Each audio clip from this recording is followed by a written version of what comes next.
ketemu lagi bersama kita berdua, Pandora dan Andina di Cafe Side. Walaupun saat ini bukan Cafe Side ya, tapi Boba Side. Boba Side. Akhirnya tren boba masuk juga ke Jerman, jadi kita hari ini namanya boba bukan cafe. Enak. So, hari ini kita mau mulai ngomongin tema tentang corona sih, tapi karena kita sekarang di era corona, kita udah boleh ketemu lagi kan 2 household sejak pelonggaran PSBB, tapi tetap dengan social distancing. Ini ya patokannya, jadi jaga di 1,5 meter. Ya.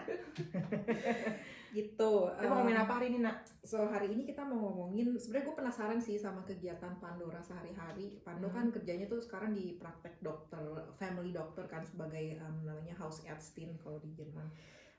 Apalagi di zaman-zaman corona gini.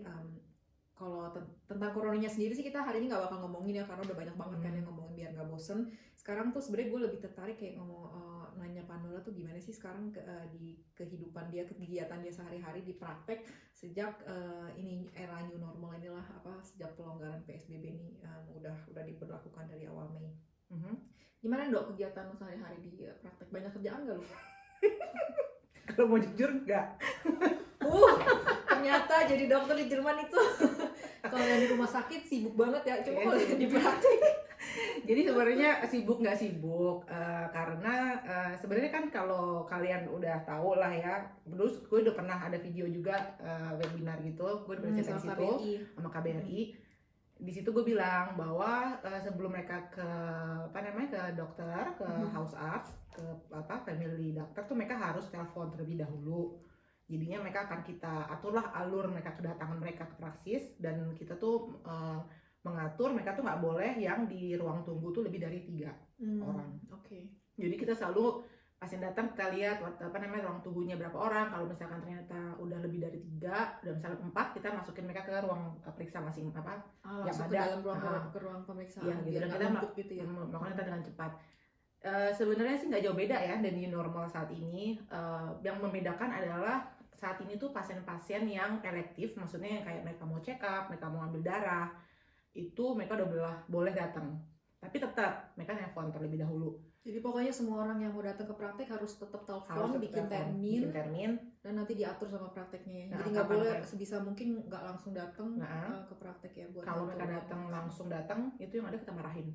Gue galak. Tapi kalau misalnya emergency gitu gimana? Kalau emergency beda. Kalau emergency itu kita kalau emergency kita tetap tanganin, dan nggak akan ada temen-temen lah. Maksudnya mereka ada beberapa yang misalkan bilang bahwa mereka telepon dulu. Mereka orang-orang Jerman tuh sangat kebiasaan dengan peraturan. Jadi betul. Jadi waktu itu ada juga satu pasien yang dia nelpon langsung bilang saya dada saya sakit. Langsung kita sudah datang.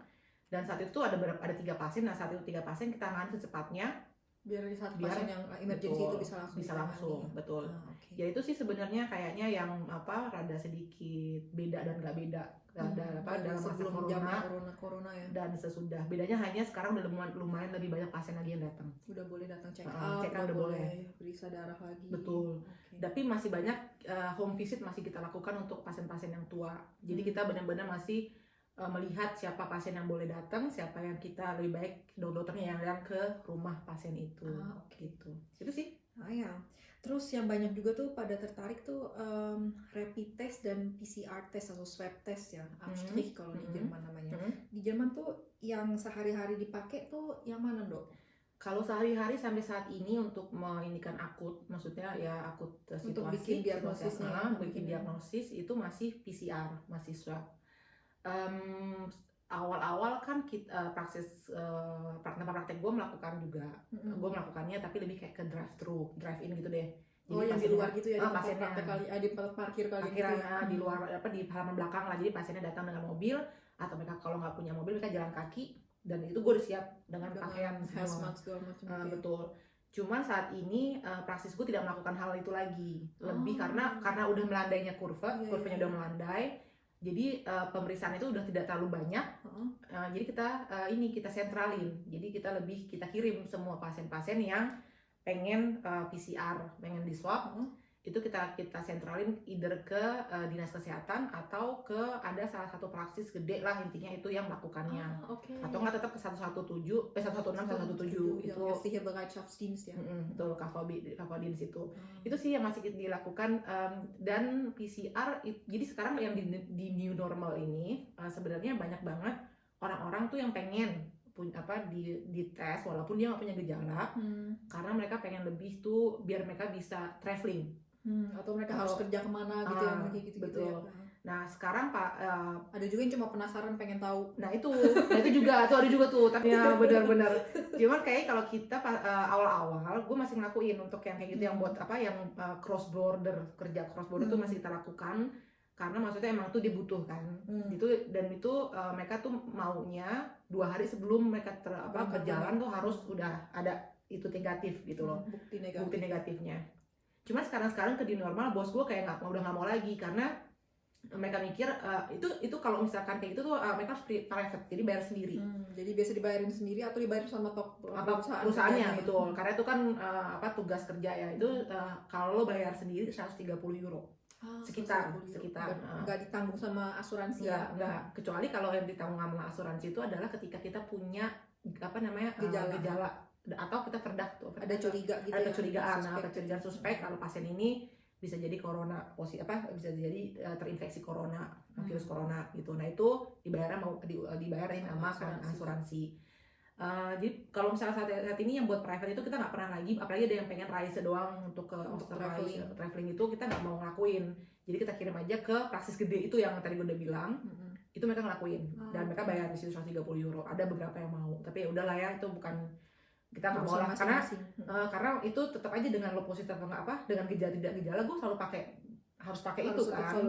Nah itu tuh membuat gue jadi kayak terlalu banyak child offending, jadi terlalu repot organisasinya. Kalau rapid test gimana, Dok? Rapid test sebenarnya udah ada beberapa praksis atau beberapa industri yang mengeluarkan.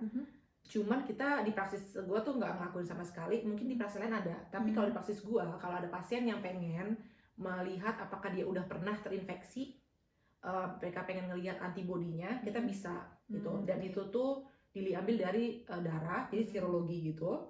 Nanti tuh akan ini tuh nggak cepet, itu dikirim ke lab dulu kan? Ke lab itu sekitar baru ada ini sekitar 7-10 hari baru akan lama juga ya. Itu karena kan dineutralisasi segala macam gitu. Jadi itu benar-benar udah spesifik bahwa itu emang antibodi yang ada di badan lo itu adalah melawan si virus corona ini, COVID-19. Betul. Dan itu kalau memang lo dulu pernah gimana ya, kalau yang dibayarin sama kerangkan kase itu, kalau misalkan lo udah pernah kena emang positif dan lo pengen tahu antibodi lo berapa banyak, itu dibayarin. Cuman yang saat ini kebanyakan di praksis gua itu yang pengen ngetes karena pengen tahu aja. Oke. Jadi soalnya kan masih suka ada kayak gini kan, kayak yang nanya ini dia udah lebih aman buat kerja lagi misalnya di rumah sakit atau apa gitu kan. Walaupun tapi sampai sekarang kita harus hati-hati sih, penilaian tes ini tuh masih belum spesifik ya untuk bilang durasi imunitasnya berapa, itu masih belum jelas. Betul. Jadi emang tetap harus pakai. Jadi walaupun misalkan antibodi lo tuh ada, tetap dia akan dibilang sama si labor akan dibilang bahwa harus tetap pakai pelindung, pakai masker segala macam harus tetap dilakukan, cuci tangan harus dilakukan. Itu tidak menjamin lo imun 100%. Jadi buat biar lebih jelas lagi, kalau yang tes serum, yang tes antibody ini itu dibayarin sama asuransi kalau memang kalian udah pernah kena dan PCR positif, itu baru dibayarin kanker kase atau asuransi. Tapi kalau lu cuma pengen tahu, itu nggak dibayarin asuransi dan lu harus bayar berapa, Dok? 25 euro sekitar. Tapi atau satu lagi juga kalau misalkan orang itu kerja di bagian medik, dia walaupun dia PCR-nya negatif atau dia nggak pernah dites, tapi dia karena terhitung risiko tinggi, jadi itu akan dites juga gitu. Tapi ini masih ini sih Grauzone, jadi masih banyak transisi soalnya karena semuanya serba cepat, serba baru, jadi cuman selalu berubah. Itu sih yang paling saat ini di bagian di praksis gua yang terjadi masa-masa corona ini. Cuma semua pasien datang ke tempat praksis gue selalu pakai masker. Semua masker itu wajib. Walaupun kalau misalkan dia di luar di ruangan terbuka mereka nggak pakai, tapi ketika mereka masuk ke dalam ruangan mereka harus pakai. gitu. Oke, Itu. sekian dulu kontribusi kita hari ini. Sampai ketemu di video selanjutnya. Oke, see you next time. Bye. Bye.